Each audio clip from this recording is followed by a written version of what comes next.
Hi guys, welcome back to Too Cool for Middle School. Today I'm going to talk about a unit that I know very little about, but I was able to teach well thanks to Teachers Pay Teachers. So this is my first year teaching 6th grade ancient history, and over the summer I did a bunch of preparation and I've been so excited to do like ancient Greece, ancient Rome, ancient China, ancient India, and then I got to the beginning of the school year and the first unit is early humans, and I was like, actually, the beginning of the book talks about the different people who study ancient humans. That was one of our first lessons, like how do we know anything about ancient humans? It was a really long time ago. And there are different people who study ancient humans, and they're archaeologists, geologists, and historians. And to be honest, historians are kind of useless because we read and sit in air-conditioned libraries, and this is prehistory, there's nothing written. So you need to be like an archaeologist or a geologist that goes out and studies artifacts and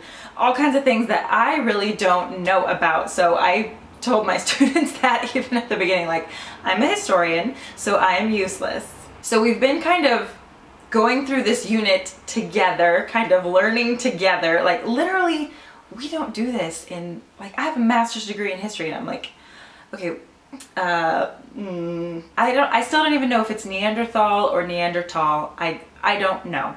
But I've actually really enjoyed teaching about early humans because I found such good resources. So let me just show you what I did so far. Okay, this is what I started with. I started with Reader's Theater. So I'm like, what am I good at? Reader's Theater. This was in a unit from the Teachers Prep on Teachers Pay Teachers, and I will definitely leave links below to everything that I'm using because that's the purpose of this video, so that you are able to teach about ancient humans just like I am able to, even if you really don't know much about them. Okay, so this is a little Reader's Theater skit. There's Alex and Charlie, and that can be either a boy or a girl, either of them, and they go to their classroom one day and all of a sudden it is transformed into I don't know, a giant field with a woolly mammoth, and then they go to this nomad camp and there are cave paintings and they're in the Neolithic age and the Ice Age and all that. So basically my students taught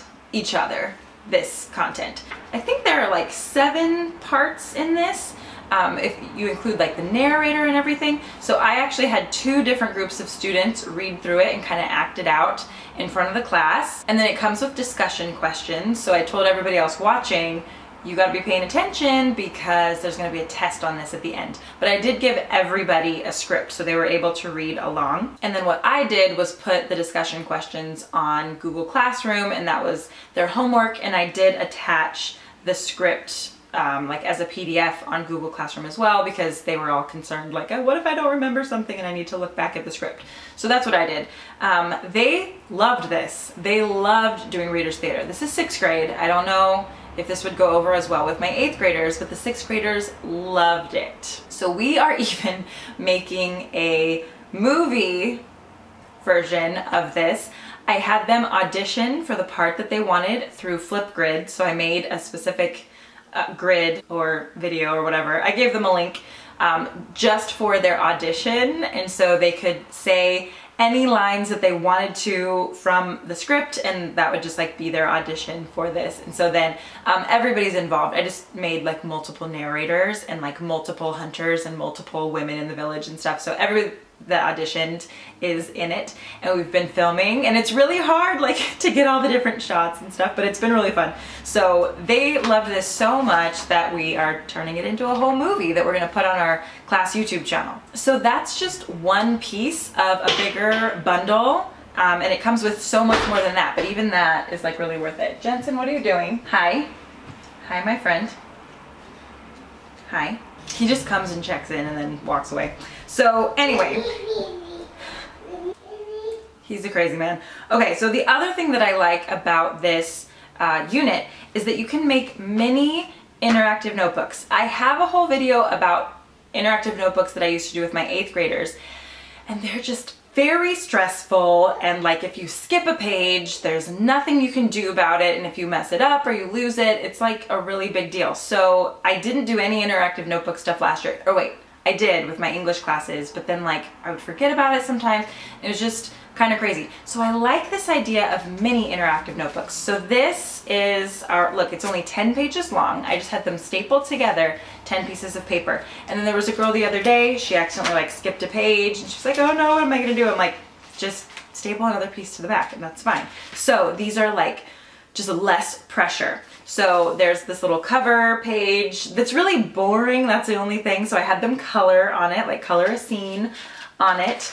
And then you've got vocabulary on the first page. And the one thing that I do like about this like setup, the way that she did it, is that it doesn't really take much glue. Like this took a little bit of glue, but you only have to ever glue like one little strip. So all of these open and you can write down your definition. And then these are kind of like mini flashcards, because I can be like, okay, Stone Age was, I think, the time period when people used stone tools. Oh, a time when early people used stone tools. Okay, good. So this is useful. And then the next page is also vocabulary, and I just colored these little guys. They don't have to. I don't care if they do or not. I just want it to be organized. And then I like these little foldables. So we're like studying hunter-gatherers, and then you can open like each flap, but really this is the only place where you had glue, and I just cut into mine and then glued it together down here so that I could, you know, make these little flaps. So I feel like this is quite easy.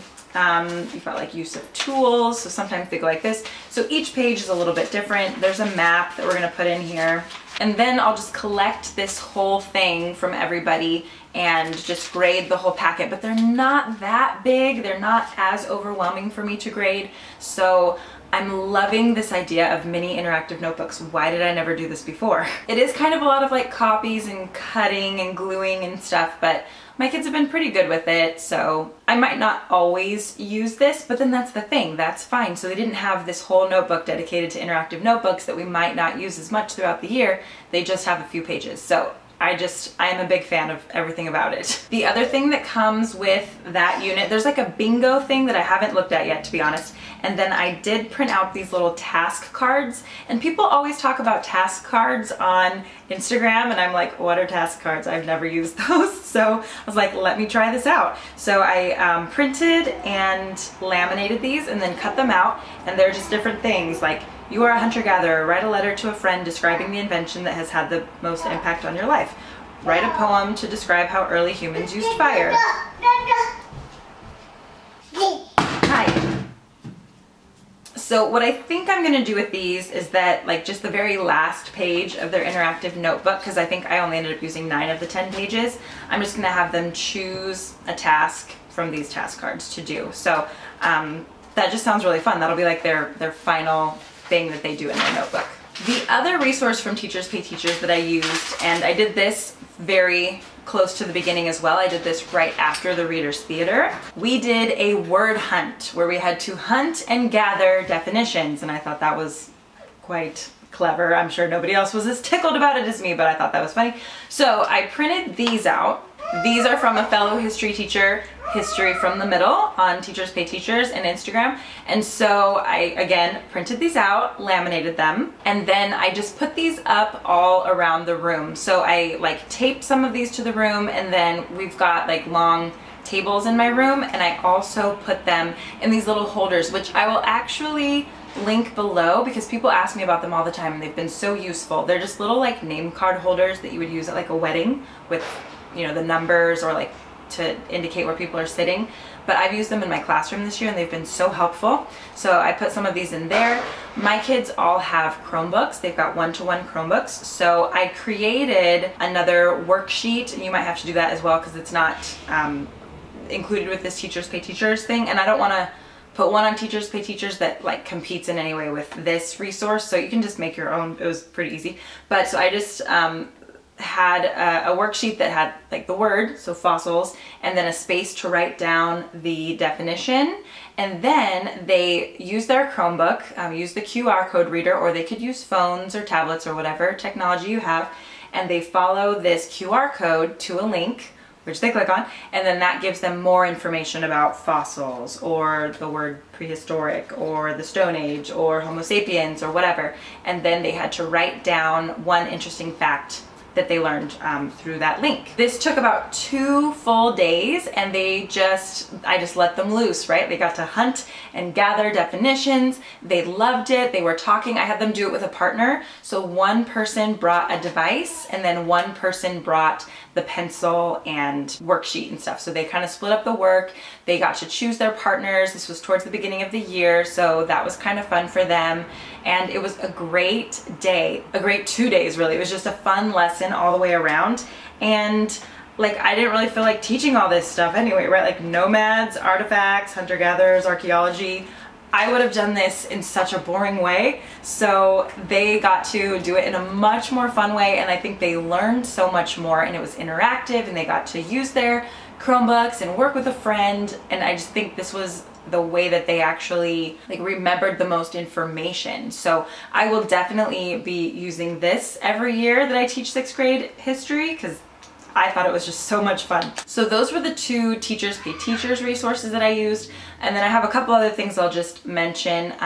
I am obsessed with vocabulary. I think I talk about it in every single video, but they have the most hilarious hunter-gatherer video. And I think I'm better with hunter-gatherers than like ancient humans. Like, I still can't wrap my brain around like millions and millions of years ago. Like, it's so confusing to me.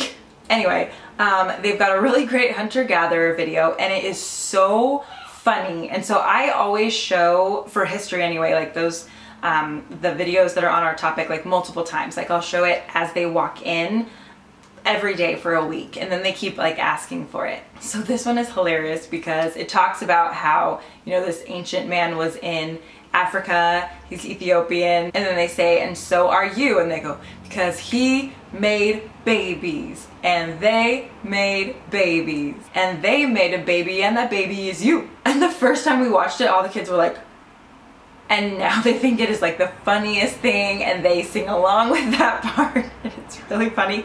But I think that like on another level, that's really important. Like, that's another important piece of ancient human history, is that we did all originate from Africa, and I feel like there's value beyond the answer on a test in that one. I'll just leave that there, but I'm glad that they included that. So anyway, with vocabulary, in addition to the video resources, there's like online quizzes that you can do. They can make their own raps with vocabulary words from the video. They can make their own little like interactive flashcards.